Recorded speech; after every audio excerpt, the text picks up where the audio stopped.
Alone in the bridal suite, I stared at my phone as my mother's message arrived.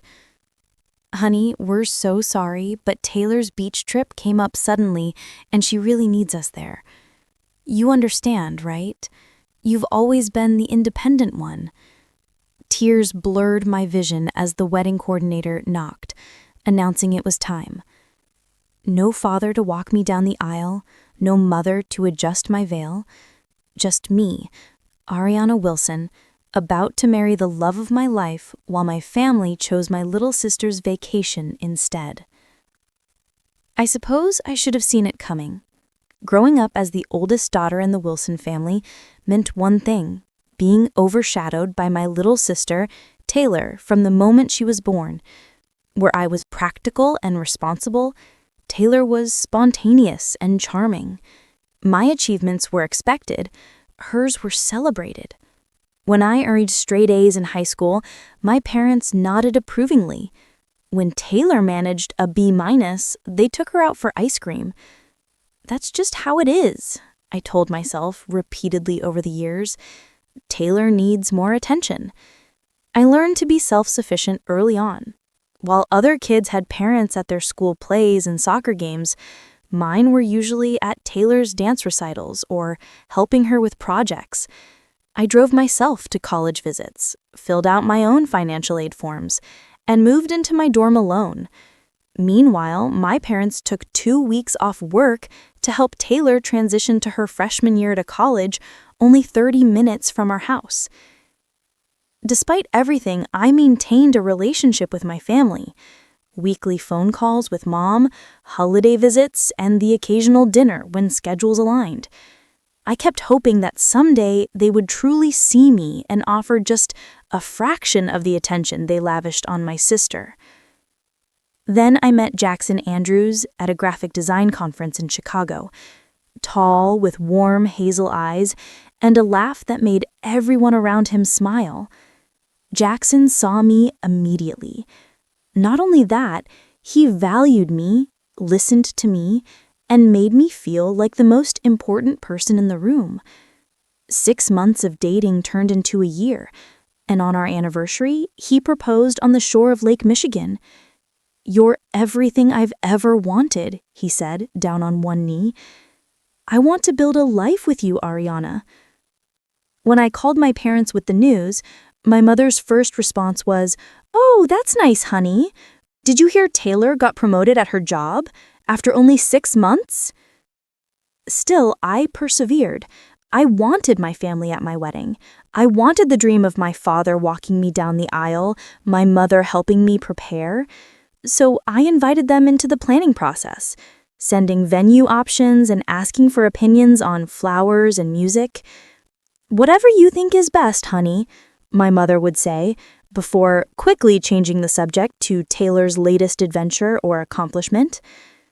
Jackson noticed their lack of enthusiasm, but tried to shield me from the hurt. His own parents stepped up wonderfully. His mother joined me for dress shopping. His father offered advice about vendors. "My family will be your family now," Jackson's mother said, squeezing my hand as I tried on wedding gowns. "But I'm sure your parents will come around. It's their daughter's wedding after all." 2 weeks before the wedding, everything was falling into place. The venue was confirmed, flowers ordered, menu finalized. Then Taylor called our parents with big news. "Guys, you won't believe it. Marcy's parents offered us their beach house in the Outer Banks. It's super last minute, but we have to go next weekend. It's the only time everyone can make it." Next weekend. My wedding weekend. I learned about this not from Taylor or my parents, but through a family group chat where Taylor shared photos of the beach house and tagged our parents saying how excited she was for their trip together. Confused, I called my mother. "Mom, what is this about a beach trip? You know my wedding is next weekend." "Oh, honey," she sighed, as if I were being difficult. "Taylor's been under so much stress with her job. She really needs this break, and her friends invited us too. We'll try our best to be back in time, I promise." Try, Mom? It's my wedding. I need you there.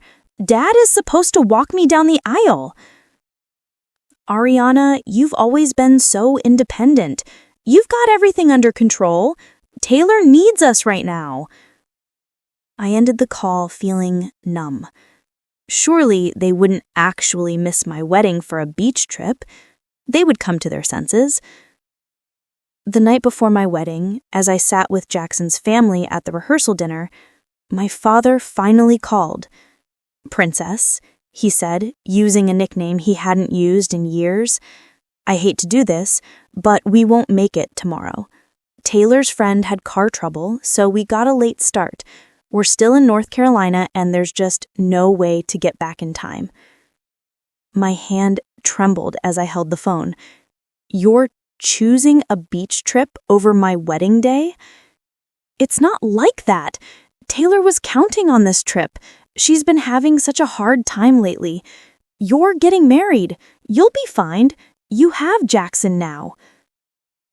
The rehearsal dinner continued around me, but I barely noticed. Jackson found me on the terrace, staring blankly at the sunset. "They're not coming," I whispered. "They chose Taylor's beach trip over our wedding." Jackson pulled me close, his anger visible beneath his concern. "Then it's their loss. Tomorrow is still going to be beautiful because we'll be together, and I promise you, Ariana, I will never make you feel second best." As I tried to fall asleep that night in our hotel room, my phone pinged with a text from my mother. "Honey, we're so sorry, but Taylor's beach trip came up suddenly, and she really needs us there. You understand, right? You've always been the independent one." It was the final confirmation of what I had always known but tried to deny. In my family's eyes, I would always come second. The morning of my wedding arrived with perfect weather and a hollow feeling in my chest. My bridesmaids bustled around the suite, arranging my veil, touching up makeup, and carefully avoiding mentioning my parents' absence. My best friend, Madison, took charge, having appointed herself my protector for the day. "You look stunning," Madison said, adjusting my necklace. "Jackson is going to lose his mind when he sees you." "My dad should be here," I whispered, fighting back tears. "My mom should be helping me get ready." Madison squeezed my shoulders. "I know, sweetie, but today is still your day. Don't let their choices steal your joy." Outside in the hallway, I heard a gentle knock. Jackson's father, Robert, stood there looking dapper in his tuxedo, his eyes crinkling with kindness. "Ariana?" he said softly. "I know I'm not your father, but if you'd allow me, I'd be honored to walk you down the aisle." The tears I'd been holding back spilled over. "Thank you," I managed to say. "I would love that." The ceremony was beautiful in spite of everything. Jackson's face, when he saw me walking toward him, made the world fall away momentarily. His parents sat in the front row, beaming with pride, the empty seats beside them a glaring reminder of my parents' choice. Guests whispered. I overheard snippets as we moved through the reception. "Where are her parents?" I heard. "They went to a beach instead, the poor thing." Jackson stayed close, his hand always finding mine, his eyes checking to make sure I was okay. His mother, Eleanor, stepped in beautifully for the mother-daughter moments, helping me bustle my dress and standing in for the traditional dances. "Your family now," she whispered as we swayed on the dance floor during what should have been my dance with my father. And family shows up. Later that night, as Jackson and I collapsed into our hotel suite, exhaustion and emotion finally caught up with me. "I can't believe they missed our wedding for a beach trip," I said, my voice breaking. "Who does that?" Jackson pulled me close. "People who don't deserve you, that's who. But I'm here, and I see you. I will always see you." We left for our honeymoon the next morning, a 10-day trip to the coast of Maine. I tried to push thoughts of my family aside and focus on the beauty around us. Lighthouse tours, seaside dinners, walks along rocky beaches. Jackson was attentive and loving, doing everything possible to make our time special. But the pain lingered, sharpening whenever I checked my phone to find no apologetic messages from my parents, no acknowledgement of what they had done. Instead, my social media feeds filled with photos of Taylor and my parents laughing on the beach, building sandcastles, and toasting with cocktails. "Look at this," I said to Jackson one evening, showing him a photo my mother had posted of Taylor on her shoulders in the ocean. The caption read, "Nothing beats quality time with my baby girl." Jackson frowned. "Maybe you should mute them for a while. Give yourself some space to heal." "They haven't even asked how the wedding went," I said, ignoring his suggestion. "It's like it didn't even happen." When we returned home, there was a small package waiting from my parents. Inside was a generic wedding card with a check for $500 and a handwritten note. "Hope you had a lovely day. Sorry we couldn't make it. Taylor's trip was so restorative for her." No mention of missing their daughter's wedding, no real apology, just another reminder that Taylor's needs would always come first. I tried calling them, wanting some acknowledgement of how hurtful their actions had been. My mother answered cheerfully, "Ariana, how was the honeymoon? We just got back from the beach too. Taylor had such a wonderful time. She really needed that break." Mom interrupted, "You missed my wedding day. Dad didn't walk me down the aisle. You weren't there to help me get ready, and all you can talk about is how Taylor enjoyed her vacation." There was a brief pause before my mother's tone turned defensive. "Now, Ariana, you know Taylor has been going through a rough patch. She needed family support. Your wedding was all planned out. You didn't really need us there." "Didn't need you there? You're my parents. Of course I needed you there." "You've always been so independent," my mother replied, her voice taking on the patient tone one might use with a difficult child. "And you had Jackson and his family. Taylor only had us." The conversation continued in circles, with my parents minimizing my feelings and repeatedly bringing the focus back to Taylor. Eventually, my father got on the phone. "Ariana, you need to stop being so selfish," he said firmly. "You've always been jealous of the attention we give Taylor. She's more sensitive, needs more support. You got your wedding, didn't you? Why are you making such a big deal about us missing one day?" I was speechless. One day. The most important day of my life, and they dismissed it as one day? But the final blow came a week later when I discovered through a bank notification that my parents had withdrawn $3,000, money they had initially promised toward our wedding, the day before Taylor's beach trip. $3,000 that could have gone toward our venue or catering had instead funded my sister's vacation. When I confronted them, my mother actually laughed. "Oh, honey, Taylor needed that trip. Your wedding was already paid for." That night, I sobbed in Jackson's arms. How can they not see how much they've hurt me? How can they keep defending their choices? Jackson held me close. "Maybe it's time to create some distance, Ariana. Sometimes loving people from afar is the only way to protect yourself." Looking up at him through tears, I realized he was right. For years, I had chased approval I would never receive, making excuses for behavior that repeatedly broke my heart. Maybe it was finally time to stop. The months following our wedding were a period of painful growth. On Jackson's recommendation, I started seeing a therapist, Dr. Lorraine Bennett, who specialized in family trauma. What your parents did was objectively hurtful. Missing your wedding for a sibling's vacation is not normal or acceptable behavior. Her validation was like oxygen after years of feeling like I was drowning. For so long, I had internalized my family narrative that I was too sensitive or always jealous of Taylor.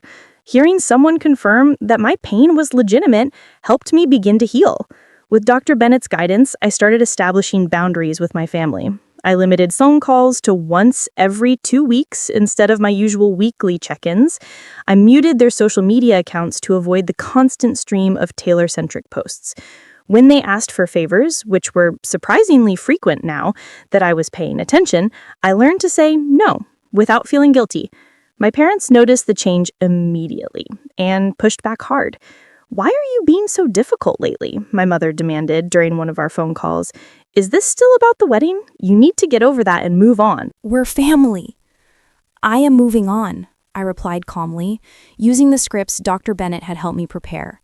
Part of that means being honest about my feelings and needs. You hurt me deeply, and I need time and space. "This isn't like you, Ariana," my father chimed in. "You've always been our rock. Taylor says you've been cold to her too. I'm not being cold. I'm being honest about where I am right now. These conversations were exhausting, but with each one, I felt stronger, more certain of my worth and my right to protect myself. Meanwhile, Jackson and I settled into our married life with joy. We established traditions of our own: Sunday morning pancakes, evening walks around our neighborhood, weekend trips to explore nearby towns. His parents visited regularly, bringing homemade treats and genuine interest in our lives. "This is what family should feel like," I told Jackson one evening as we waved goodbye to his parents after dinner. Supportive, loving, present. Jackson's career as a software developer was taking off. When he was offered a promotion that would require relocating from Indianapolis to Denver, we decided to take it. The move would mean more distance from my family, which felt like a benefit, and exciting new opportunities for both of us. I could continue my graphic design work remotely, and Denver had a thriving creative community I was eager to join. We found a charming 2-bedroom house with mountain views and threw ourselves into making it home. I was just beginning to feel settled when the news came exactly 6 months after our wedding. "Ariana, you won't believe it," my mother gushed over the phone.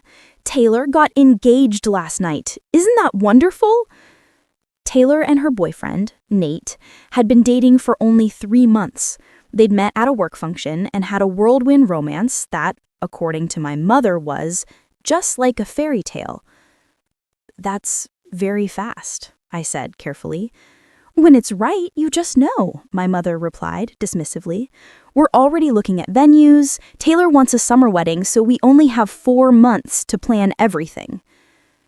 4 months to plan what my mother was already describing as the wedding of the century, compared to the 1.5 years Jackson and I had spent planning our simple ceremony. Within days, my phone was buzzing constantly with messages from a new family group chat titled Taylor's Dream Wedding. My parents shared links to extravagant venues, designers, and caterers, accompanied by comments like, "Only the best for our baby girl," and "No expense spared for Taylor's special day." I watched in disbelief as my parents put down deposits on venues that cost more than our entire wedding budget. They hired a renowned wedding planner and began shopping for a dress with a 5-figure price tag. "How are they affording this?" I asked Jackson as we scrolled through photos of the luxury mountain resort they had booked for the ceremony. The answer came unexpectedly during a rare phone call with my father, who was unusually subdued. "We took out a second mortgage on the house," he admitted when I pressed him about their sudden lavish spending. "But it's worth it for Taylor's happiness. This is her one big day." I bit back the obvious retort that my wedding had also been a one big day that they had skipped entirely. Instead, I asked, "Are you sure that's financially wise, Dad?" "Don't you start too," he snapped. "Your mother already has concerns, but Taylor deserves her dream wedding and we're gonna make it happen." The situation grew more uncomfortable when Taylor called to ask, no, demand that I be her maid of honor. "We haven't spoken more than twice since you missed my wedding." "That's ancient history," Taylor dismissed. "This is about my wedding now. Mom says you're still being difficult about that whole beach trip thing, but I need you to get over it. Sisters should support each other." Before I could respond, she continued, "By the way, we're having the engagement party on the weekend of your birthday. I know it's last minute, but you'll need to fly in from Denver. Mom and Dad will cover your flight." My birthday weekend, of course. When I told her I couldn't attend due to prior commitments, the family erupted. My phone filled with texts from my parents.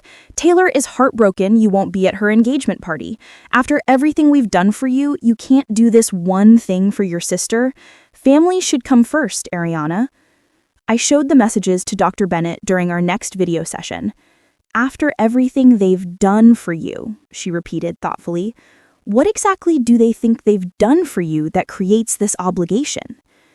It was a perspective I had never considered. What had they done for me recently? They had missed my wedding, failed to apologize, and now expected me to rearrange my life for Taylor's celebration. But the most painful revelation came 2 weeks later when Taylor sent a photo of her chosen wedding venue, the exact same garden estate where Jackson and I had been married. "Great minds think alike," she texted, "but we're getting the premium package with the fountain terrace and the extended cocktail hour. Mom thought your reception felt a little rushed." I stared at my phone in disbelief. It wasn't enough that they had missed my wedding. Now they were recreating it for Taylor, but better. When I didn't immediately respond with enthusiasm, Taylor called, her voice sharp with annoyance. "What's your problem now? I thought you'd be happy we picked your venue. Now you can relive your wedding day, but actually have Mom and Dad there this time." I hung up without responding, tears streaming down my face. Jackson found me curled up on our couch, clutching my phone. "What happened?" he asked, sitting beside me.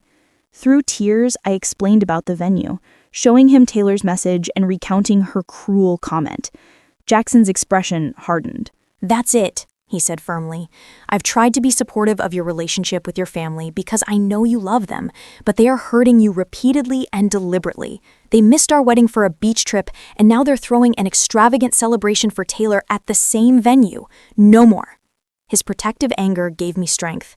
For too long, I had accepted crumbs of affection from my family, while watching them shower Taylor with the full feast of their love and attention. Perhaps it was finally time to stop setting myself up for more pain. That night, I drafted a careful email to my parents and Taylor, explaining that while I wished them all the best with the wedding planning, I would be stepping back from an active role. I would attend as a guest, but could not serve as maid of honor, given the distance and my work commitments. The response was nuclear. My phone rang constantly for 2 days with calls I didn't answer. The family group chat exploded with accusations of jealousy and selfishness. Taylor claimed I was trying to ruin her wedding because mine hadn't been good enough. My mother said I was breaking her heart with my childish grudge. Finally, I answered one of my father's calls. "Ariana Wilson," he began, using my full name like he had when I was in trouble as a child. "You will apologize to your sister and mother immediately and fulfill your duties as maid of honor. I don't know what's gotten into you lately, but this behavior stops now." For the first time in my life, I didn't back down in the face of his anger. "No, Dad," I said firmly. "I won't be manipulated or guilted anymore. I'm happy for Taylor, but after you all missed my wedding for a beach trip, I find it hurtful that you're now planning an extravagant celebration at the same venue. I need some distance." "This isn't about your wedding," he exploded. "Why can't you let that go? Taylor needs you right now." "And I needed you on my wedding day," I replied quietly, "but you chose her beach trip instead." The call ended with my father threatening that I would regret my decision and warning that I was tearing the family apart. But as I set down my phone, I felt an unexpected sense of peace. For the first time, I had stood my ground and spoken my truth without backing down. That evening, Madison called with disturbing news. "I don't know if I should tell you this," she began hesitantly, "but Taylor has been talking to you to anyone who will listen. She's telling people you're trying to sabotage her wedding because you're jealous of her relationship with your parents." I sighed, unsurprised, but still hurt. Let her talk. People who matter know the truth. As weeks passed, the wedding preparations continued without me. My parents stopped trying to convince me to be maid of honor, but increased pressure for me to help with planning. "Since you've done this before, we really need your input on the flowers," my mother would say. "Taylor is so overwhelmed." Or, "Could you just call the DJ you used? Taylor likes the playlist you had." Each request came with the implication that I owed this to them, that helping plan the wedding they had hijacked was somehow my responsibility. Meanwhile, I discovered through family friends that my parents had drained their retirement accounts, in addition to taking out the second mortgage. Their determination to give Taylor her dream wedding was putting their financial future at risk, but any mention of this concern was met with hostility. "We know what we're doing," my mother snapped when I gently suggested they might be overextending themselves. "Taylor only gets married once." The irony of this statement, considering they had missed their other daughter's once-in-a-lifetime wedding, seemed completely lost to her. As spring turned to summer, Taylor's wedding planning consumed my family entirely. The original budget had doubled, then tripled. My parents spoke of little else during our increasingly infrequent calls, and the family group chat buzzed constantly with updates, changes, and crisis management. Taylor fired the florist yesterday. She said the sample arrangements weren't vibrant enough. Now we're scrambling to find someone new who can work with our timeline. I made sympathetic noises while thinking of how I had arranged my own wedding flowers with friends the day before my ceremony, creating simple but beautiful centerpieces that fit our budget. The most surreal aspect was watching Taylor systematically copy elements of my wedding while insisting hers would be superior. She chose a dress reminiscent of mine, but with more beading. She selected a similar menu, but with premium options. She even hired the same photographer, but booked them for twice as many hours. Imitation is the sincerest form of flattery, Jackson remarked dryly when I showed him Taylor's latest wedding plans. But the copying took a darker turn when Taylor scheduled her bridal shower at the same restaurant where Jackson and I had held our rehearsal dinner on what would have been our first anniversary weekend. "You'll need to change any plans you have that weekend," my mother informed me. "Everyone is expecting you to attend." "Mom, that's our anniversary weekend. We already have plans." "Surely you can celebrate your anniversary another time," she dismissed. "This is Taylor's only bridal shower." The conversation devolved from there, with my mother accusing me of being difficult and selfish. "I don't understand why you're making everything so complicated," she complained. "All we're asking is for you to show up and support your sister, like you showed up and supported me at my wedding." The words escaped before I could stop them. There was a sharp intake of breath on the other end of the line. "I can't believe you're still throwing that into our faces," my mother said, her voice cold. "We've apologized for missing your wedding. Taylor needed us that weekend. When are you going to let it go?" But they hadn't apologized, not really. They had expressed regret that they couldn't make it, but had never acknowledged the hurt their choice had caused or shown any understanding of why their absence had been so painful. I declined the bridal shower invitation, sending a generous gift instead. This resulted in another round of angry calls and texts, including one from Taylor that simply read, "You've always been jealous of me, but I never thought you'd stoop this low." Madison, who still lived in Indianapolis and had reluctantly agreed to attend the shower as a courtesy to my family, reported back that it had been uncomfortably lavish. "Your parents spent a fortune: champagne fountain, custom dessert table, professional photographer." And Taylor kept making these weird comments about how her celebrations were doing it right, unlike some people's rushed affairs. It was pretty obvious who she was talking about. But the most shocking revelation came when Madison forwarded me a photo from the event. In the background, displayed on an easel, was a large, framed photograph of Taylor and my parents from their beach trip. The very trip they had chosen over attending my wedding. "They had it right by the entrance," Madison explained. "Taylor kept pointing it out to guests and saying it was from the best family vacation ever. I almost walked out, Ariana. It was so deliberately cruel." I stared at the photo, a physical representation of their priorities. While I had been getting married without my family present, they had been building sandcastles with Taylor, creating memories they now proudly displayed. That night, I broke down completely. The accumulated pain of the past year, my parents' absence at my wedding, their excessive spending on Taylor's celebration, the constant reminders that I would always come second, became too much to bear. "I can't do this anymore," I sobbed as Jackson held me. "I can't keep subjecting myself to this treatment." "Then don't," he said simply. "You've given them so many chances, Ariana. At some point, you have to protect yourself." The next day, I drafted an email to my parents, explaining that I would be taking a complete break from communication for the foreseeable future. I expressed love for them, but stated clearly that their ongoing behavior was harmful and that I needed space to heal. I didn't expect what happened next. Rather than respecting my request for distance, my parents escalated dramatically. My father called my workplace repeatedly until my boss had to ask him to stop.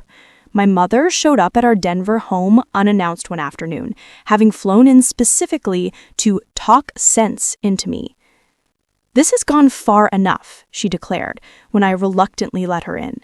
"You're tearing this family apart during the most important time in Taylor's life." For 3 hours, she alternated between tears, guilt trips, and anger. She brought up every sacrifice they had supposedly made for me growing up, every instance where they believed I had been difficult or ungrateful. The beach trip was mentioned repeatedly as something I should have understood and supported. Taylor needed that time with us, my mother insisted, for perhaps the 10th time. You've always been able to handle things on your own. That wasn't my choice, Mom. I had to handle things on my own because you and Dad were always focused on Taylor. Do you know how many school events you missed? How many times I had to figure things out alone because you were busy with her? My mother looked genuinely confused. But you were always so capable. I had to be. I didn't have a choice. The conversation went nowhere, with my mother unable or unwilling to see how their preferential treatment of Taylor had affected me. She left with a parting shot. If you can't support your sister now, don't expect us to be there when you need us.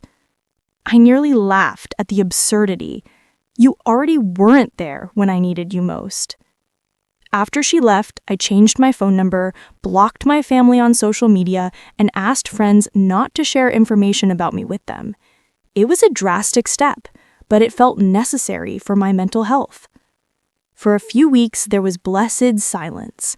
Jackson and I focused on our life in Denver, exploring our new city and building connections with neighbors and colleagues. I threw myself into my graphic design work, landing several new clients and starting to build a name for myself in the local creative community. Then, an unexpected call came from Taylor's fiancé, Nate. He had tracked down my email and asked if we could talk. I'm having serious doubts about the wedding, he confessed when I cautiously agreed to a phone conversation. Everything has spiraled out of control.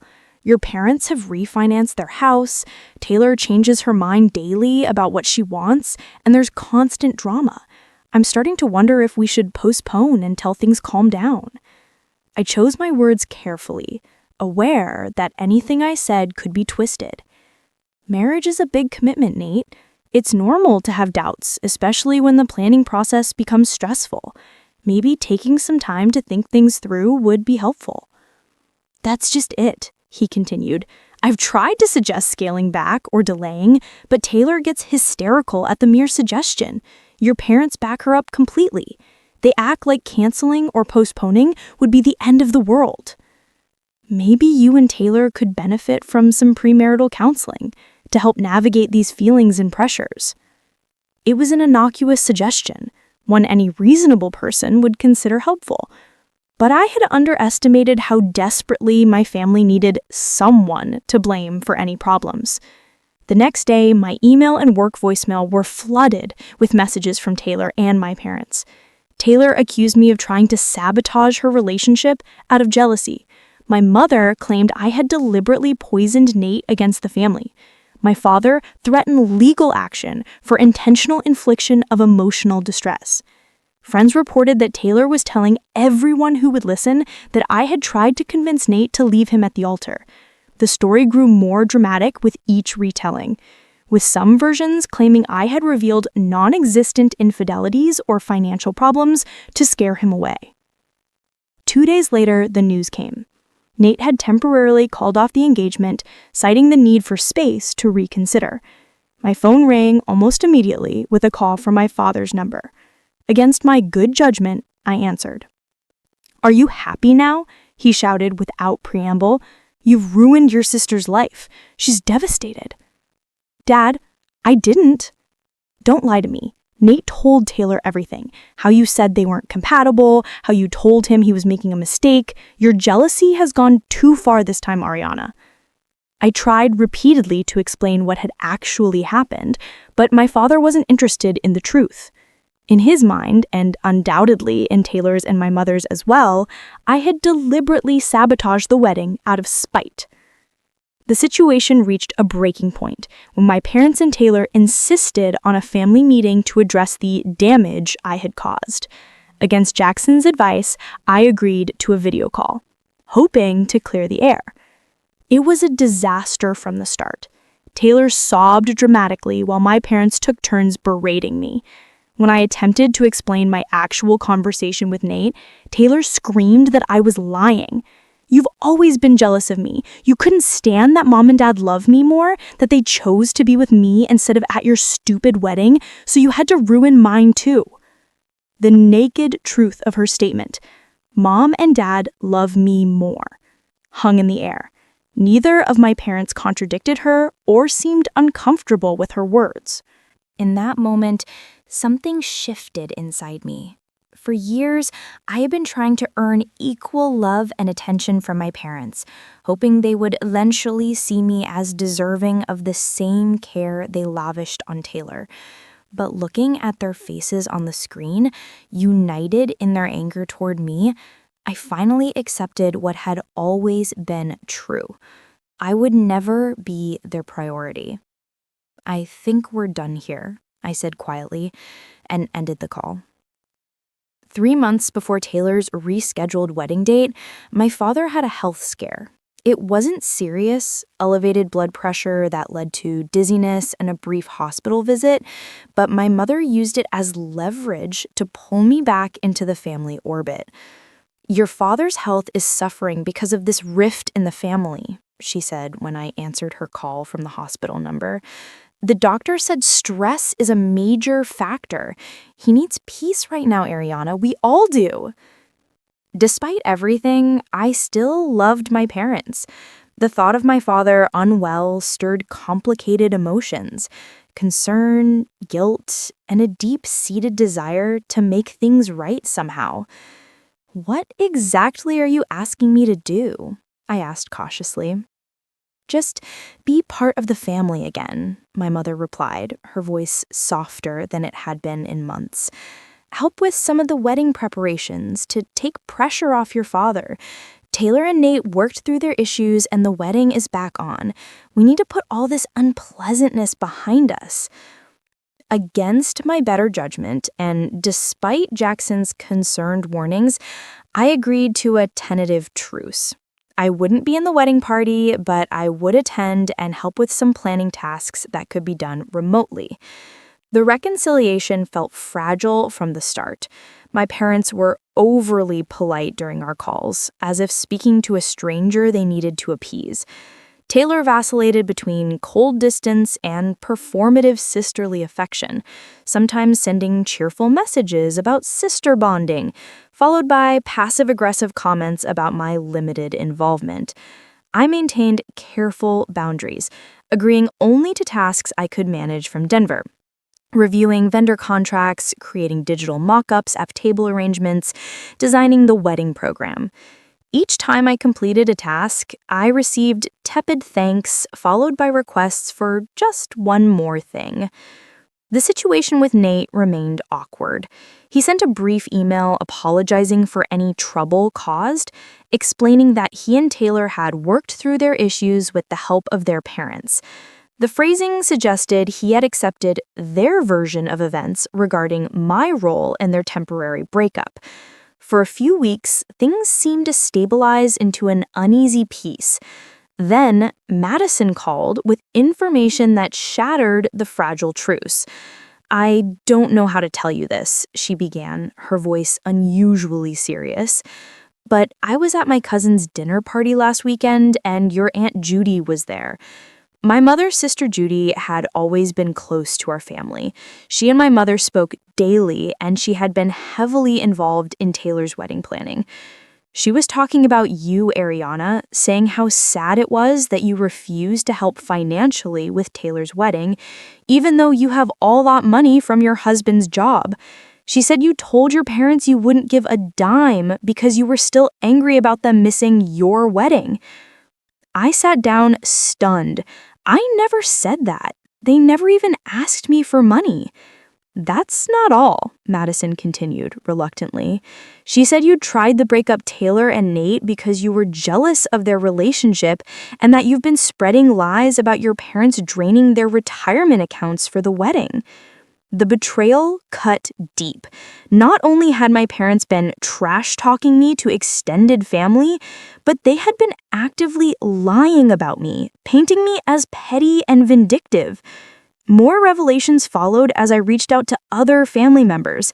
My cousin Ryan revealed that my parents had told everyone I refused to be in the wedding because I was too self-centered. My grandmother called concerned about the terrible things I had supposedly said about the family. It became clear that my parents and Taylor had been systematically turning our extended family against me. spreading lies to ensure I would be seen as the villain in their narrative. The final confirmation came when I discovered through social media that Taylor had scheduled her bachelorette party the same weekend as a major presentation that I had been preparing for months. A presentation that Taylor knew about because I had mentioned it during one of our brief reconciliation calls. When I texted to ask if the date could be changed, Taylor's response was telling. The world doesn't revolve around your schedule, Ariana. If you cared about family, you'd make it work. That evening, I compiled everything I had learned, screenshots of the lies my family had spread, evidence of the presentation date being set months in advance, documentation of the original wedding dates they had missed. I sent it all to my parents with a simple message. I tried to rebuild our relationship in good faith, but you've continued to manipulate and lie about me. I deserve better than this. My father called immediately, not to apologize, but to rage. How dare you spy on us and collect evidence? This is exactly the problem. You're always looking for ways to make yourself the victim. Dad, you missed my wedding for a beach trip. You're spending your retirement on Taylor's extravagant wedding. You've lied to our entire family about me. These aren't things I'm imagining. We have our reasons for everything we've done, he insisted. You've never understood how much Taylor needs our support.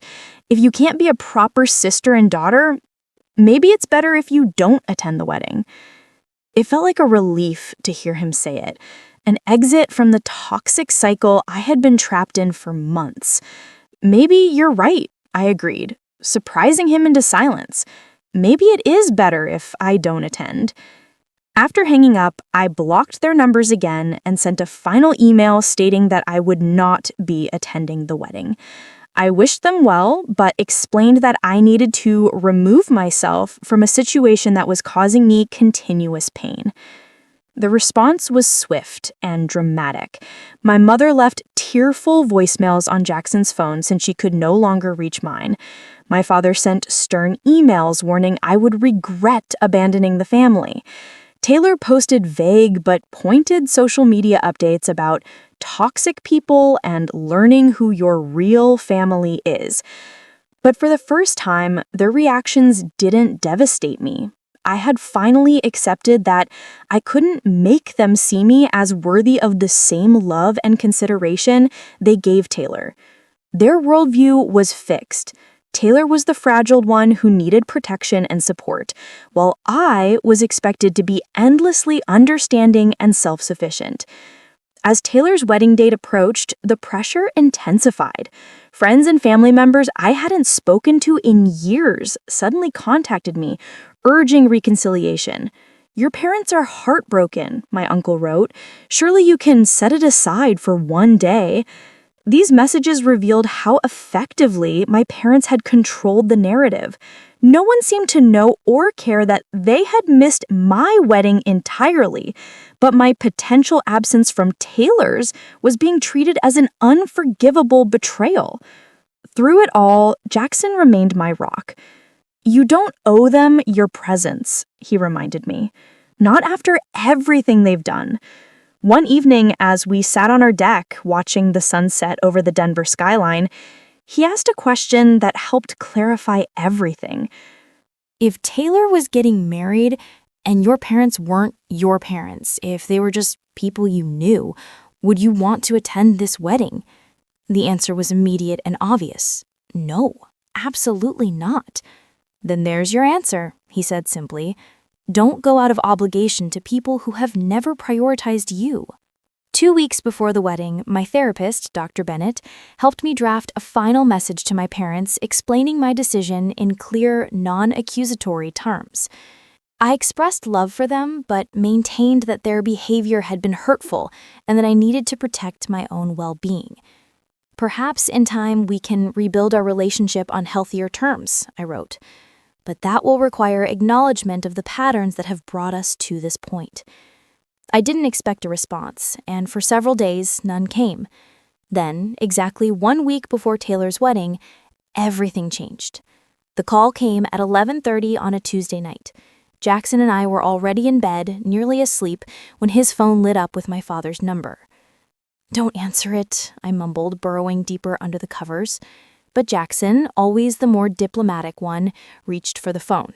"It's late, maybe it's an emergency," he answered with a cautious hello. Then his expression shifted from sleepy annoyance to alert concern. "Hold on," he said, putting the phone on speaker. "Ariana." My father's voice sounded strange, strained and desperate in a way I had never heard before. "Ariana, are you there?" "I'm here, Dad," I replied wearily. "You have to help us," he said without preamble. "Taylor's threatening to call off the wedding. She says it won't be perfect without you there, that people will talk if her own sister doesn't attend. She's hysterical, saying we've ruined everything by pushing you away." I sat up in bed, confused by this sudden reversal. For months, I had been the villain in their narrative, the selfish sister trying to ruin Taylor's happiness. Now suddenly, my presence was essential to the perfect day. "I'm sorry to hear that," I said carefully, "but I've been very clear about my decision and the reasons for it." "This isn't about all that anymore," my father continued urgently. "This is about saving your sister's wedding. She's in crisis, Ariana. She needs you." In the background, I could hear my mother's voice, high-pitched and anxious. "Tell her we'll pay for her flights. Tell her we'll do anything." A memory surfaced. Standing alone in my bridal suite, reading my mother's text explaining why they couldn't attend my wedding. Taylor had needed them then too. "Dad," I said slowly, "I understand this is stressful, but I made my decision based on how I've been treated by all of you, including Taylor. That hasn't changed." "Please," he begged, his voice cracking. "We've invested everything in this wedding. The house, our savings, even loans from friends. If Taylor cancels now, we'll lose it all." The truth emerged in their panic. This wasn't about wanting me there to share in Taylor's joy. This was about preserving their investment, avoiding embarrassment, and managing Taylor's latest emotional crisis. "I'm sorry," I repeated. "I can't be there." The call devolved quickly after that. My parents' pleading turned to anger, then back to desperation. My mother got on the phone, sobbing about family loyalty and begging me to reconsider. "We're your parents," she cried. "After everything we've done for you, you owe us this much." Dr. Bennett's question from months ago echoed in my mind. What exactly do they think they've done for you that creates this obligation? "I don't owe you attendance at a wedding when you couldn't attend mine. I wish things were different, but they're not. I hope Taylor's day goes well, but I won't be there." I ended the call despite their continued protests. Jackson looked at me with a mixture of pride and concern. "Are you okay?" he asked. "Actually, yes," I replied, surprised to find it was true. For the first time, I feel completely certain I'm doing the right thing. The calls continued over the next few days, growing increasingly desperate. My parents' tactics shifted hourly from guilt to threats to tearful reminiscences about my childhood designed to soften my resolve. Taylor sent long, rambling texts alternating between nasty accusations and sudden declarations of sisterly love. "You're the only sister I have," she wrote in one particularly manipulative message. "Don't you want to be part of the happiest day of my life?" I couldn't help but note the irony. No one had asked if they should be part of the happiest day of my life. 3 days before the wedding, the situation escalated dramatically. My mother called Jackson's phone at 3 a.m. in the morning, her voice slurred and barely coherent. "We've sacrificed everything for Taylor's happiness, and now it's all falling apart because Ariana won't forgive us for one little mistake." In the background, I could hear my mother arguing with someone, I assumed Taylor, their voices raised in the kind of raw, ugly fight our family typically kept behind closed doors. "Mom, it's the middle of the night," I said, taking the phone from Jackson. "You need to get some rest. We can talk tomorrow." "There is no tomorrow," she wailed. Taylor just fired another bridesmaid. The centerpieces are wrong. Your father's blood pressure is through the roof. Everything is ruined." The chaos continued for a few minutes before I could end the call. As I set down the phone, I felt a strange sense of clarity. This wasn't love or even family obligation. This was dysfunction, plain and simple. The next morning, my grandmother called, my father's mother, a stern woman who rarely involved herself in family drama.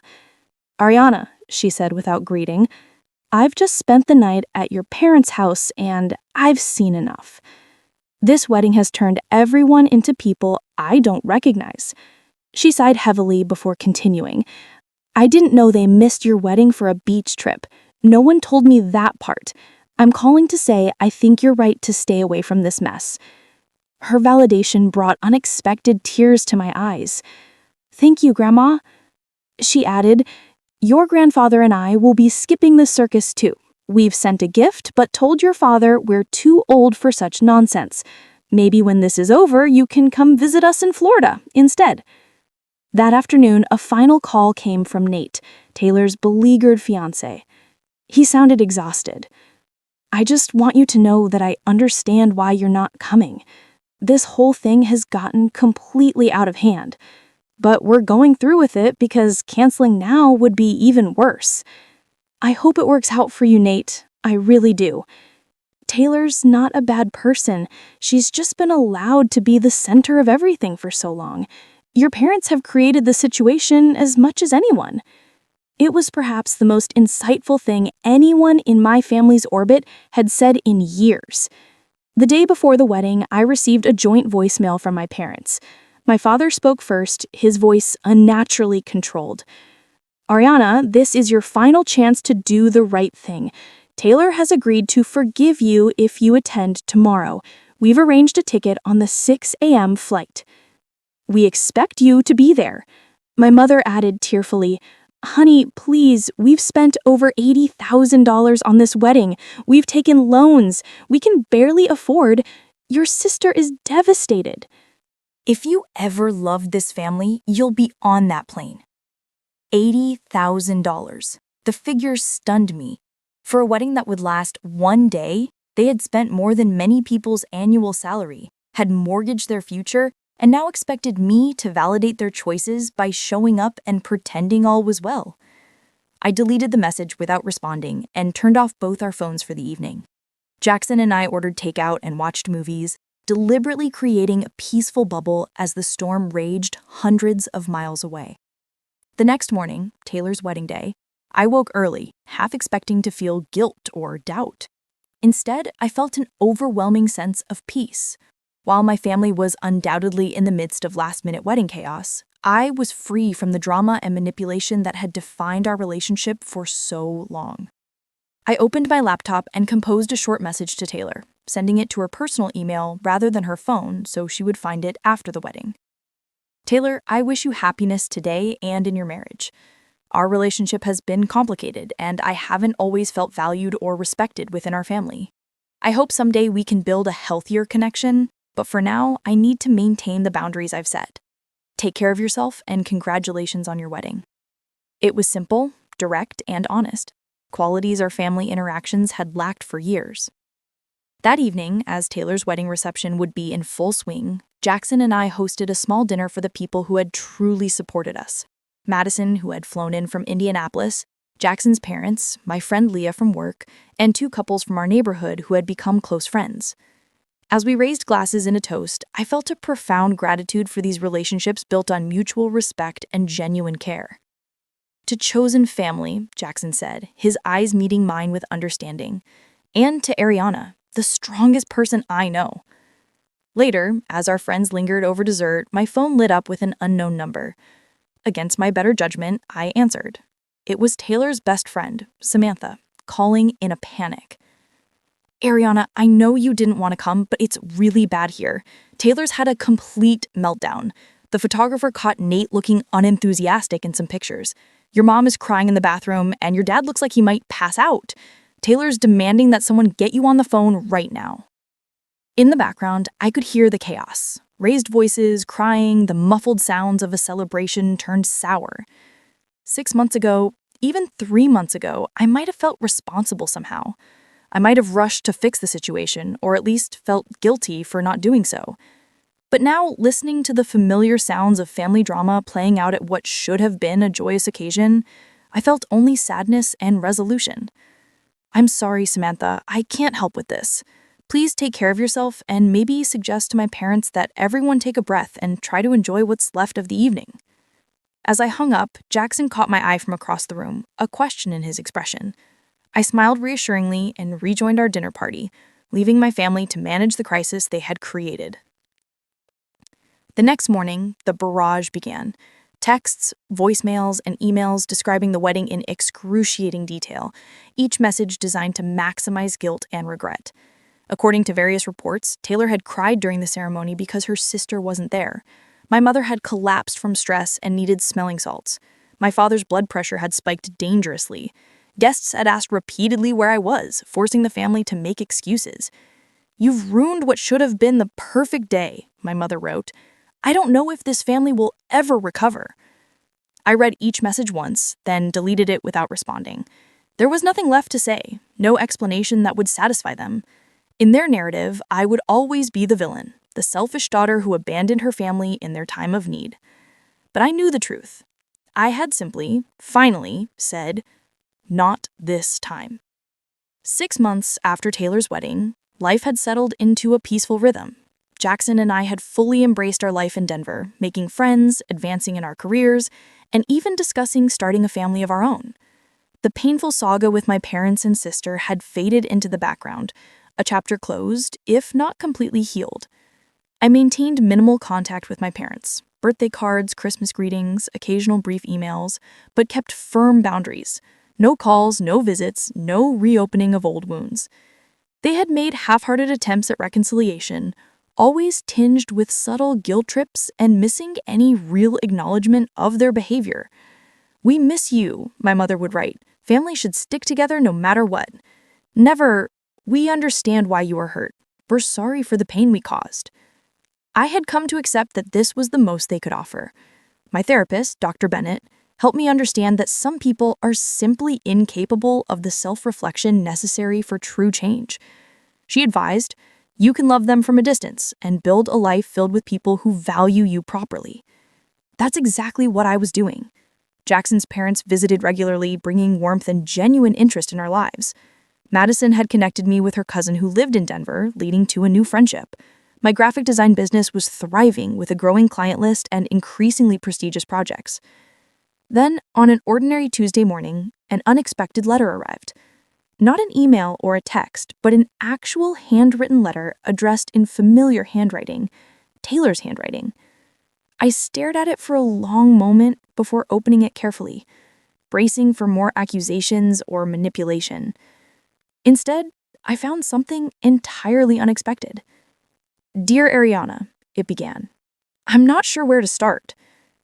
After a lot of therapy and some difficult self-examination, I'm beginning to understand how unfairly you've been treated in our family, by our parents, but especially by me." The letter continued for 4 pages, detailing specific instances where Taylor recognized she had been favored, where my needs had been ignored, where she had deliberately taken center stage at my expense. "I was jealous," she wrote. "You were getting married to someone wonderful who adored you. You had built this independent life that seemed so perfect. I wanted to prove I was still more important to mom and dad. It was childish and cruel, and I'm deeply ashamed." She described how her own marriage was struggling under the weight of expectations and debt incurred for their perfect day. We started our life together owing thousands of dollars for flowers that died a week later, and food no one even remembers eating. Meanwhile, you and Jackson seemed so happy, and you didn't need any of that extravagance. The letter ended with no requests or expectations. I don't expect forgiveness. I just wanted you to know that I see it now, how wrong it all was. If someday you're open to talking, I'd welcome the chance, but I understand completely if that day never comes. I read the letter 3 times, tears streaming down my face. It wasn't just the apology that moved me. It was the specific acknowledgement of the dynamics that had caused so much pain. For the first time, someone in my family had actually seen me. Jackson found me on the couch, letter in hand, eyes red from crying. "Bad news?" he asked, immediately concerned. "No," I said, handing him the letter. "Unexpected news." He read it carefully, his expression shifting from weariness to cautious optimism. "Wow," he said finally. "This seems genuine." "I think it is," I agreed, "but I'm not sure what to do with it." We discussed the letter late into the night. While Taylor's acknowledgement was healing, it didn't erase years of pain or guarantee changed behavior, and it said nothing about our parents, who had been the primary architects of the family's dysfunctional dynamics. After careful consideration, I decided to respond with a brief email thanking Taylor for her letter and expressing willingness for a tentative phone call, just the two of us with no pressure or expectations. It would be a small first step, nothing more. The call when it happened was awkward, but hopeful. Taylor sounded different, more grounded, less dramatic. She explained that she and Nate had started couples counseling shortly after their honeymoon. The counselor helped me see how much of our relationship stress came from patterns I brought from our family, she explained. I started individual therapy too, and that's when I really began to understand what I'd done to you over the years. She confirmed what I had long suspected, that our parents had always treated us differently, positioning her as the fragile, special one needing protection, and me as the capable one expected to understand and accommodate. "But that doesn't excuse my behavior," she added. "I leaned into that role because it benefited me. I'm trying to be better now." As for our parents, Taylor's insights were illuminating. "They're really struggling," she explained. "The wedding debt is crushing them, and they're having trouble accepting that their perfect family narrative isn't reality. They talk about you all the time, but they still don't understand why you pulled away. In their minds, they've always been wonderful parents." It was both sad and validating to hear. Their inability to see their role in our estrangement wasn't surprising, but it confirmed that my decision to maintain distance had been necessary for my well-being. That single phone call didn't magically repair our relationship, but it opened a door. Over the following months, Taylor and I exchanged occasional messages and calls, slowly building a new connection based on honesty rather than the performative closeness our family had always pretended to have. Our parents remained on the periphery of my life, still unable or unwilling to acknowledge the patterns that had damaged our relationship. I maintained firm boundaries with them while leaving room for possible future healing should they ever develop the capacity for genuine self-reflection. Then, a year after Taylor's wedding and 2 years after my own, Jackson and I discovered we were expecting a baby. As we shared the news with friends and extended family, I felt a fresh resolve forming within me. "I want our child to grow up in a family where everyone is valued equally," I told Jackson one evening as we discussed nursery colors, "where love isn't conditional on performance or compliance." "That's exactly what we'll create," he promised, his hand resting on my still flat stomach. "Our baby will never wonder if they're enough." I thought about my own childhood, the constant striving for attention that never came, the invisible rulebook that somehow only applied to me, the steady message that Taylor's needs would always come first. The clarity was sudden and complete. I would not allow those patterns to touch my child's life. My relationship with Taylor continued to evolve cautiously. When I shared my pregnancy news, her genuine happiness felt like another small step toward healing. She asked thoughtful questions about how I was feeling and offered help without trying to make the moment about herself, a noticeable change from her past behavior. She said, "I'd like to be a good aunt." "I'd like that too," I replied, and meant it.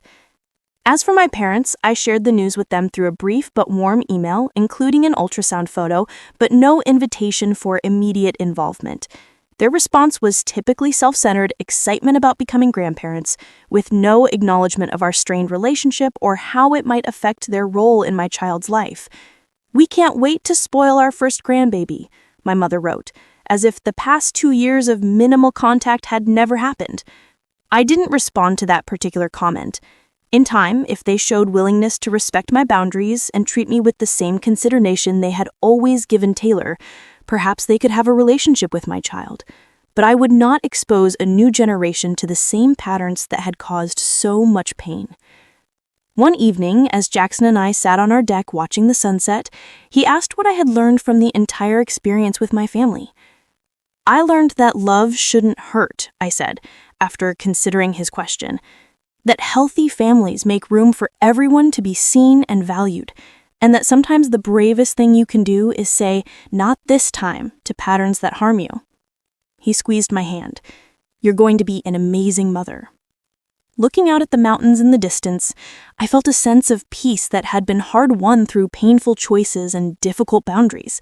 The path forward wasn't perfectly clear, but I knew one thing with absolute certainty. The family we were creating would be built on equality, respect, and unconditional love.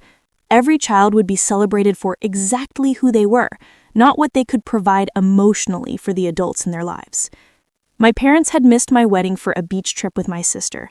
When they later begged me to attend her wedding, I had said, "Not this time." It wasn't about revenge or pettiness. It was about finally breaking a lifelong pattern of inequality and emotional manipulation. In refusing to participate in the dynamics that had hurt me repeatedly, I'd claimed my worth and started building a life where I was valued as I deserved to be. The journey had been painful, but the destination, this moment of peace, and the promise of a healthier family of my own, made every difficult step worthwhile. Have you ever had to set a difficult boundary with family members who couldn't see how their behavior was hurting you? How did you handle it? And what did you learn from the experience? I'd love to hear your thoughts in the comments below. If this story resonated with you, please like and subscribe for more content and share with anyone who might need to hear that it's okay to say "not this time" to harmful patterns. Thank you for listening to my story, and I wish you the courage to prioritize your own well-being when faced with difficult family dynamics.